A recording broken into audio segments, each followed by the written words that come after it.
Assalamualaikum warahmatullahi wabarakatuh. Selamat pagi anak-anak. Bagaimana kabar kalian?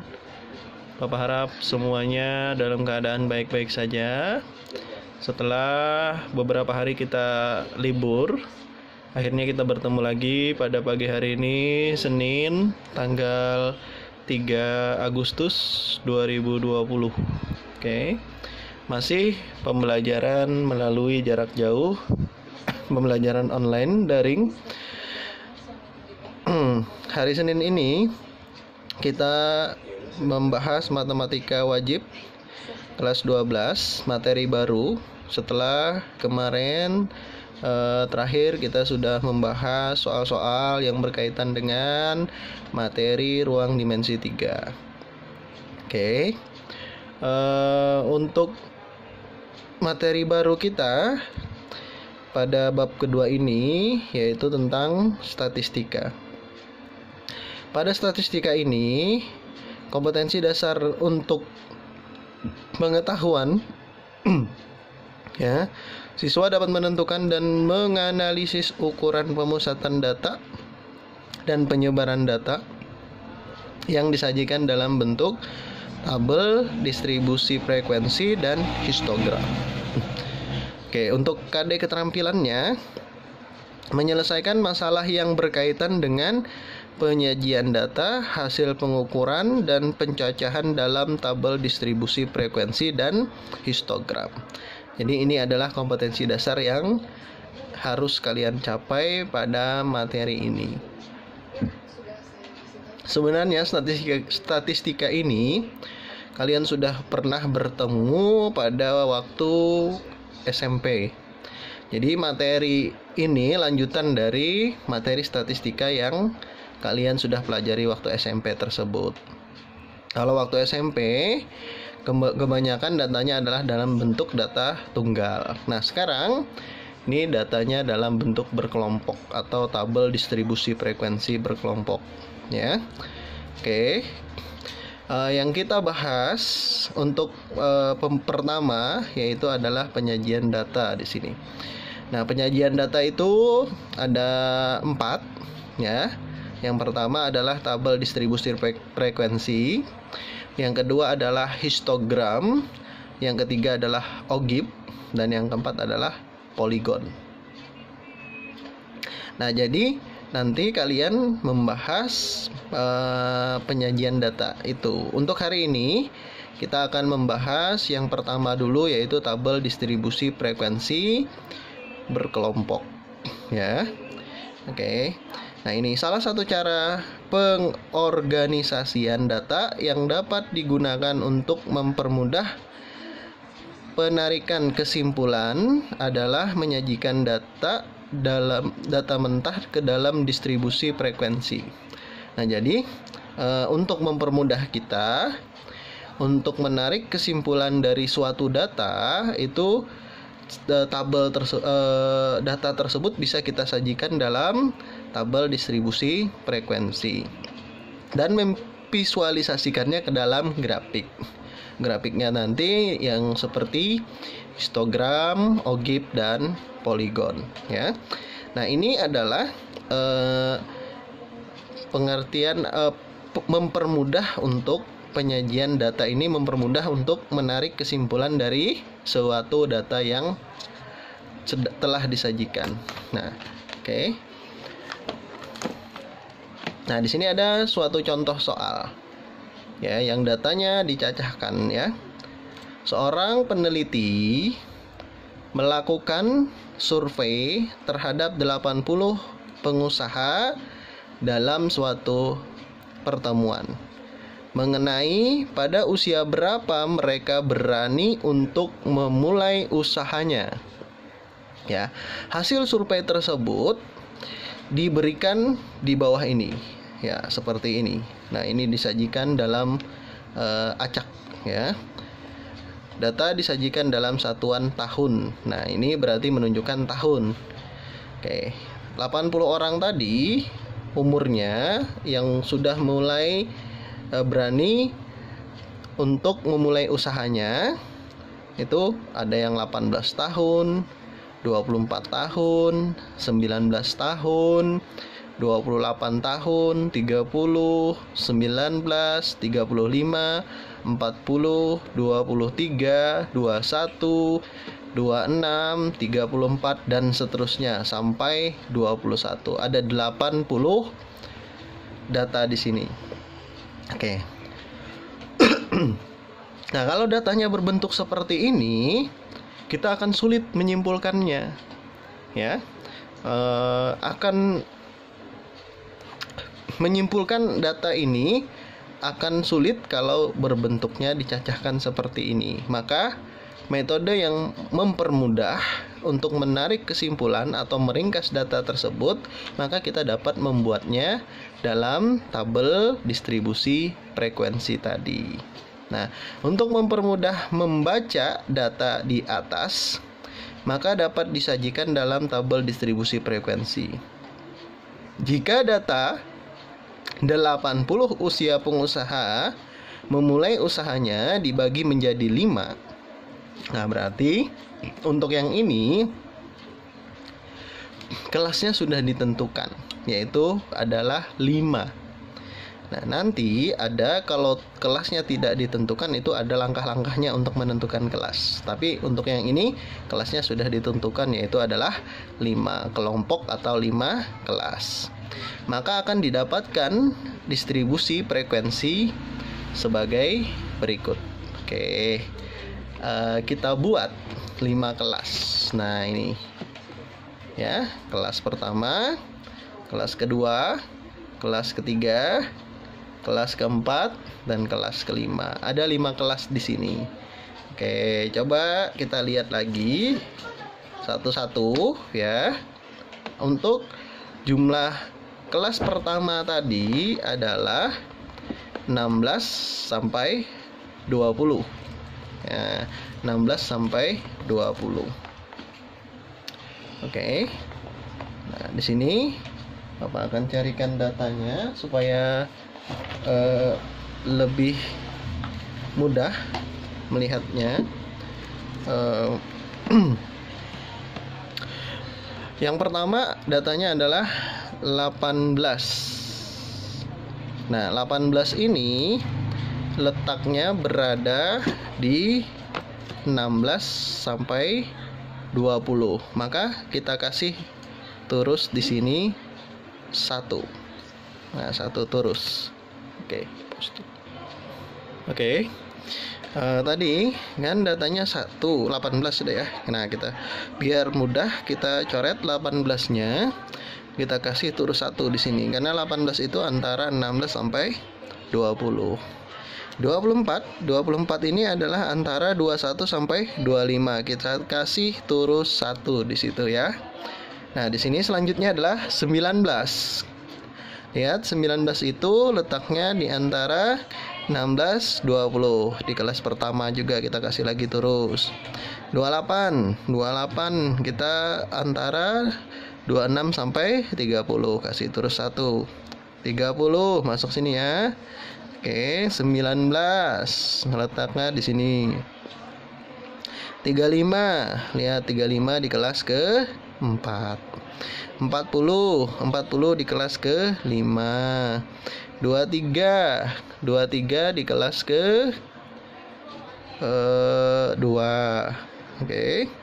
21 letaknya di kelas ke-3, kita kasih terus. 26 itu letaknya di kelas ke-3. 34 di kelas ke-4. 27 di kelas ke-3. Oke. 40.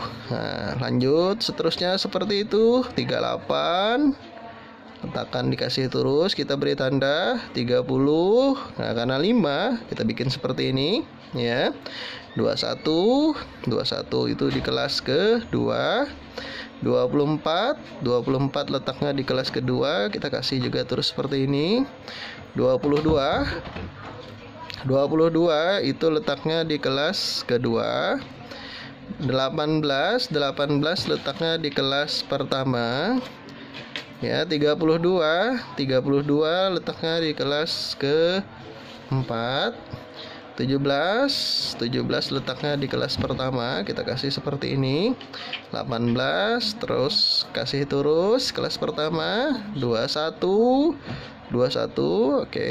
26 letaknya di sini. 33 letaknya di kelas keempat. 35 letaknya di kelas keempat, ya. 20 letaknya masih di kelas ke-1. 28 letaknya di kelas ke-3. 27 kelas ke-3 lagi.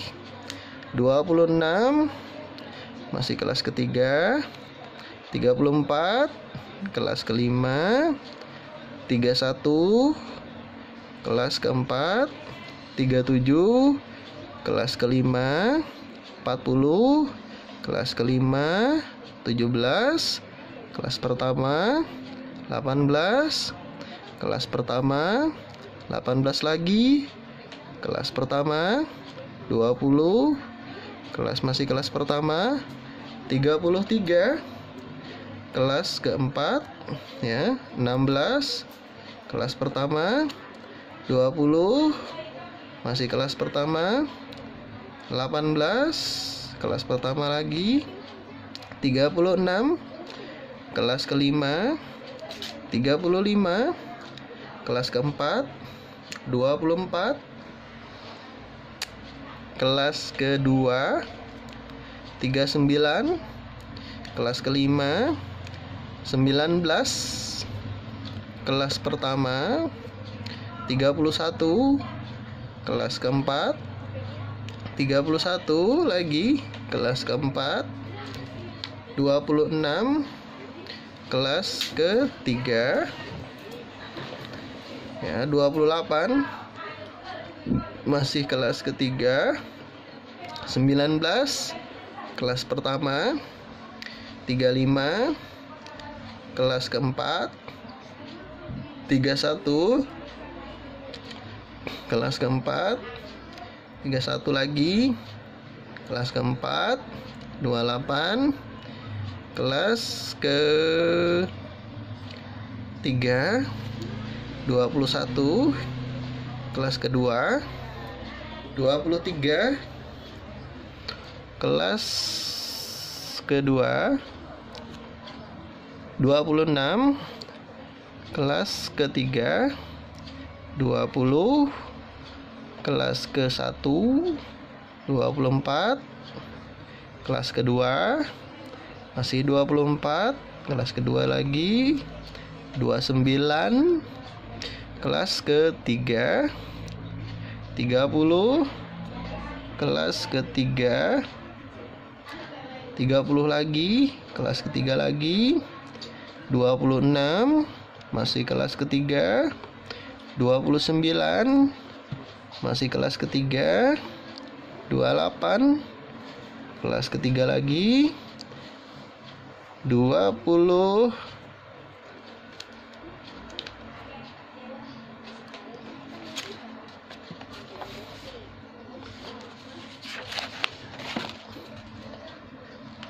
20 ini 20, ya. 20 masih kelas pertama, ya. 19 kelas pertama. 28 itu kelas di sini kelas ketiga.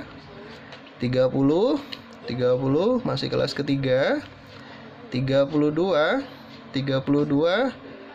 sudah kelas keempat, ya. 38 kelas kelima. 40 kelas kelima. 25 kelas kedua. 25 lagi kelas kedua lagi, ya. 31 itu kelas ke-4. Dan terakhir 21 itu kelas ke-2. 21. Oke, sekarang kita jumlahkan frekuensinya ya. Frekuensinya di sini kelas pertama itu adalah 14. Kelas kedua bukan 19 ya. Oke, 5, 10, 15 ya 19. Kelas kedua itu 15. Kelas ketiga 21. Kelas keempat 15. Kelas kelima 10. Oke, ini sigma ya. Sigma itu adalah jumlah. Jumlahnya tadi kan ada 80, kita jumlahkan harus 80 juga ini. 10, 20, 0, ingat 2, 40, 60, 80. Ya, 80 jumlahnya. Nah, inilah tabel distribusi frekuensi data berkelompok. Oke. Nah, itulah data tabel distribusi berkelompoknya tadi dari data yang telah dibuat acak tadi. Nah, jadi di sini kan kelihatan lebih gampang kita nanti menyimpulkan data tersebut ya. Oke. Nah, di dalam tabel distribusi frekuensi berkelompok itu terdapat beberapa istilah. Nah, istilah-istilah pada tabel distribusi frekuensi yang ada di atas ini. Yang pertama, istilah tersebut adalah kelas. Kelas-kelas atau kelas. Kelas itu adalah kelompok nilai data atau variabel dari suatu data acak. Tabel distribusi frekuensi di atas ini terdiri atas 5 kelas. Ya kan? Kelas ini dianggap kelas pertama, kelas kedua, kelas ketiga, kelas keempat, dan kelas kelima. Nah, kelas pertama atau kelas 1 itu dari 16 sampai 20. Kelas kedua dari 21 sampai 25. Kelas ketiga dari 26 sampai 30 dan seterusnya. Berarti kelas keempat 31 sampai 35 dan kelas kelima adalah 36 sampai 40. Nah, itu yang dinamakan kelas. Jadi ini kelas namanya ya. Kelas pertama tadi ya, Bapak ulang. Ini kelas kedua, kelas ketiga, kelas keempat, dan kelas kelima. Oke, selain kelas itu ada istilahnya adalah batas kelas. Nah, batas kelas ini bisa juga disebut dengan batas kelas semu. Kenapa jadi dikatakan batas kelas semu? Karena di antara batas tersebut ada nilai yang tidak termasuk di dalamnya. Nanti Bapak jelaskan, kita lihat ya. Batas kelas adalah nilai-nilai yang membatasi kelas yang satu dengan kelas yang lain. Terdapat 2 batas kelas untuk data-data yang telah diurutkan, yaitu ada istilahnya batas kelas bawah ya, dan ada yang dinamakan dengan batas kelas atas. Ya, ada 2 istilah. Nah, ini dikatakan batas kelas semu. Kenapa? Karena seperti contoh di sini, misalkan kelas pertama 16 sampai 20. Lihat. 16 sampai 20. Ini batasnya. Coba kita lihat kelas kedua itu dari 21 sampai 25 ya. Nah, di antara 20 dan 21 ini ada satu nilai yang tidak termasuk di dalamnya. Ada 20,1, 20,2. Nah, makanya ini dinamakan batas kelas semu tadi. Karena ada ada angka yang tidak termasuk di dalamnya. Oke. Nah, seperti kelas pertama 16 sampai 20. Nah, 16 ini merupakan batas kelas bawah dan 20 itu merupakan batas kelas atas pada kelas pertama.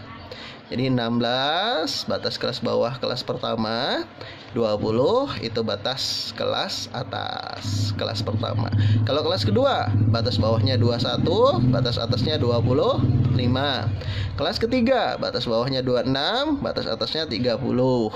Kelas keempat, batas bawahnya 31, batas atasnya 35, dan seterusnya. Kelas kelima, batas bawahnya 36, batas atasnya 40. Nah, nanti jangan sampai keliru tertukar batas dengan tepi ya.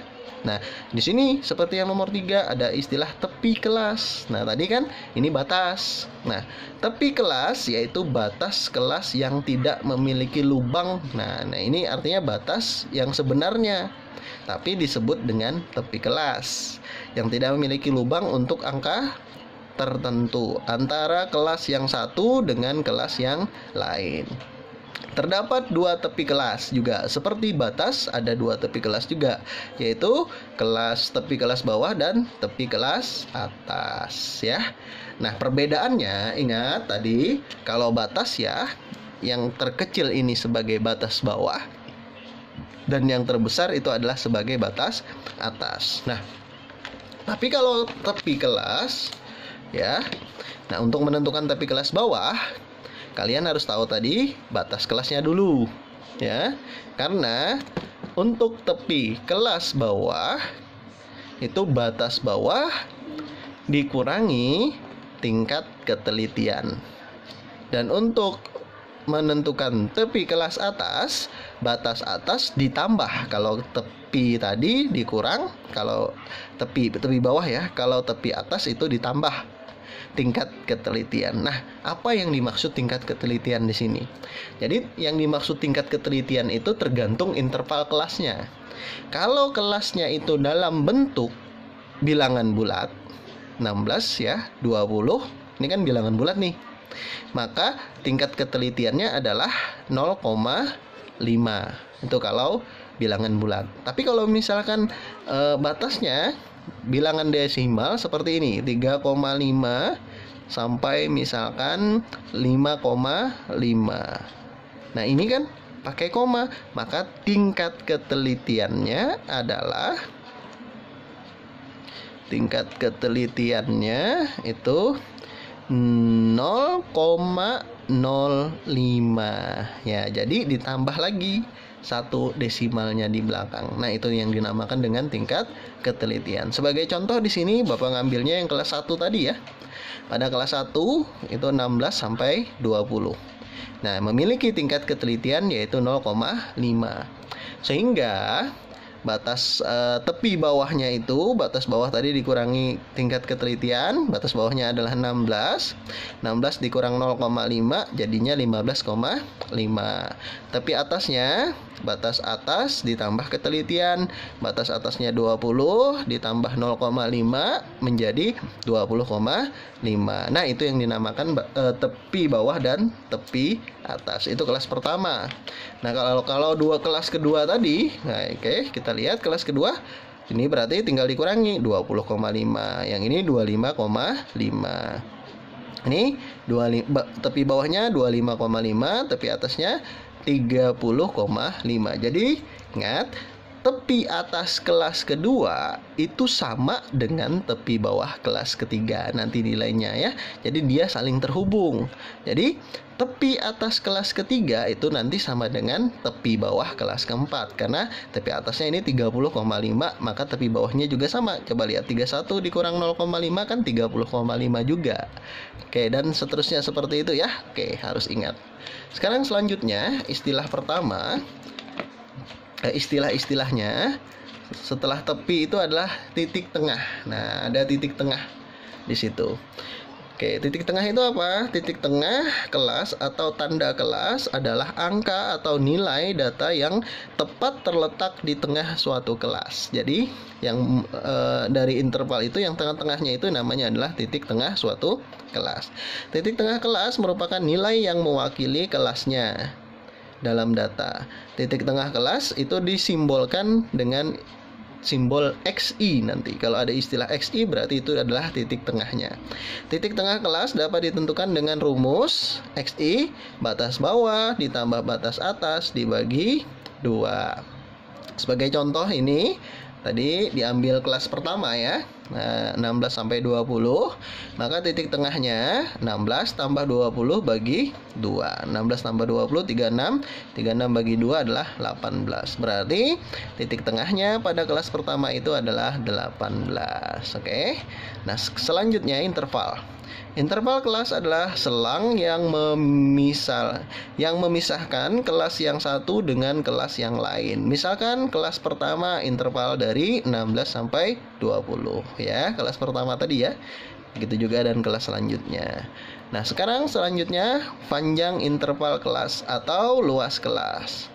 atau bisa disebut juga panjang kelas nanti ya, adalah jarak antara tepi atas kelas dan tepi bawah kelas. Oke, panjang kelasnya tepi atas dikurangi tepi bawah. Ini rumus untuk menentukan panjang kelas, dan ini tadi adalah rumus untuk menentukan nilai tengah. Oke. Nah, di sini ada contoh masih kelas yang pertama ya untuk menentukan. Nah, contoh ambil kelas ini kelas ketiga ya, untuk kelas ketiga supaya yang dari 26 sampai 30. Tapi bawahnya kan dikurangi 0,5 tadi berarti 25,5. Tapi atasnya 30 tambahin 0,5 30,5. Sehingga panjang kelasnya 30,5 dikurang 25,5. Sehingga hasilnya adalah 5 di sini panjang kelasnya. Nah, jadi kelas berapapun yang kalian ambil dalam tabel tadi menghasilkan 5. Karena dalam suatu tabel distribusi frekuensi panjang kelasnya tidak mungkin berbeda-beda. Kelas 1 beda dengan kelas 2 itu tidak mungkin. Jadi kelasnya yang manapun kalian ambil akan sama hasilnya nanti, yaitu adalah 5. Yang terakhir, frekuensi. Frekuensi kelas adalah banyaknya data yang termasuk ke dalam kelas tertentu dari data acak. Oke, seperti yang tadi. Nah, frekuensi atau banyak data ya. Seperti di sini. Ada kelas pertama 16 sampai 20, frekuensinya 19, berarti ada 19 data di situ. 21 sampai 25 frekuensinya adalah 15, berarti ada 15 data di situ, dan seterusnya. Nah, itu yang dinamakan dengan frekuensi. Nah, itulah pembahasan hari ini tentang tabel distribusi frekuensi untuk data berkelompok ya. Jadi pengertiannya harus kalian ingat, jangan sampai tertukar tadi antara batas dan tepi ya, nanti berhubungan dengan materi selanjutnya ya, ukuran penyebaran data. Nah, demikianlah penjelasan Bapak yang singkat ini, mudah-mudahan kalian dapat memahaminya. Dan silahkan nanti tanyakan kalau ada sesuatu yang mengganjal. Sampai sekian dulu, Bapak salah hilaf mohon maaf. Bapak akhiri, Assalamualaikum warahmatullahi wabarakatuh.